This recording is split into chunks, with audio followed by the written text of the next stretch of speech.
പതിറ്റാണ്ടുകൾക്ക് മുൻപാണ്. അന്ന് ഇന്ത്യൻ പ്രധാനമന്ത്രിയായിരുന്ന ജവഹർലാൽ നെഹ്റു ഒരു സൈനിക ക്യാമ്പ് സന്ദർശിക്കുന്ന വേളയിൽ ക്യാമ്പിന്റെ ഭാഗമായ മിലിറ്ററി ആശുപത്രിയിൽ ചികിത്സയിൽ കഴിയുന്ന പട്ടാളക്കാരെ കൂടി കാണാനും അവരെ അഭിവാദ്യം ചെയ്യാനും തീരുമാനിച്ചു. പ്രധാനമന്ത്രിയോട് ആരും സംസാരിക്കരുതെന്ന നിർദ്ദേശം സൈനികർക്കുണ്ടായിരുന്നു. ചികിത്സയിലുള്ള ഓരോ സൈനികരെയും സന്ദർശിച്ച് മുന്നോട്ടു പോയിക്കൊണ്ടിരിക്കുകയായിരുന്നു നെഹ്റു. അതിനിടയിൽ ആശുപത്രിയിലെ ഒരു കട്ടിലിൽ നിന്ന് ഒരു യുവ സൈനികൻ പതിയെ തന്റെ ശബ്ദമുയർത്തി. ബഹുമാനപ്പെട്ട പ്രധാനമന്ത്രി, എനിക്ക് അങ്ങയോട് ഒരു കാര്യം സംസാരിക്കണം. ഒപ്പം നിന്നവർ തടുക്കാൻ ശ്രമിച്ചെങ്കിലും നെഹ്റുവിന്റെ അനുമതിയോടെ ആ യുവാവ് തന്റെ വിഷമം പങ്കുവച്ചു. അസുഖബാധിതനായ എന്റെ കാലുകൾ മുറിച്ചു മാറ്റാൻ സൈനിക മേധാവികൾ ഏകപക്ഷീയമായി തീരുമാനിച്ചിരിക്കുകയാണ്. ഈ തീരുമാനത്തിന് എന്റെയോ എന്റെ കുടുംബത്തിന്റെയോ അനുമതിയില്ല. ഈ ശസ്ത്രക്രിയയിൽ നിന്ന് എന്നെ ഒഴിവാക്കി തരണം.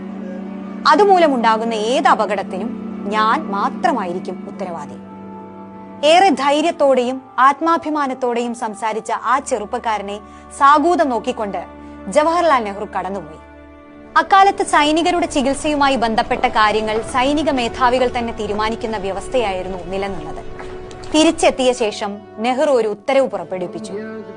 സൈന്യത്തിൽ ഇത്തരമൊരു തീരുമാനം എടുക്കുന്നതിന് മുൻപ് ഇനി രോഗിയുടെയോ രോഗിയുടെ ബന്ധുക്കളുടെയോ അഭിപ്രായം ആരാഞ്ഞിരിക്കണം.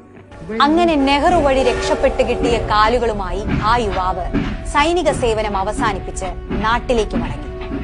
നാട്ടിൽ ചികിത്സ തുടർന്നു. അത്ഭുതകരമെന്നോണം കാല് മുറിച്ചു മാറ്റാതെ തന്നെ പതിയെ അയാളുടെ അസുഖം ഭേദമായി. ഒരിക്കൽ മുറിച്ചു മാറ്റാൻ ആവശ്യപ്പെട്ട കാലുകളുമായി അഭൂതപൂർവമായ ചുവടുകളോടെ അയാൾ ഒരു യുഗം തന്നെ നടന്നു തീർത്തു. മലയാള നാടക സിനിമാ രംഗത്ത് ആർക്കും മായ്ക്കാനാവാത്ത കാൽപ്പാടുകളാണ് അയാൾ പിന്നീട് സമ്മാനിച്ചത്.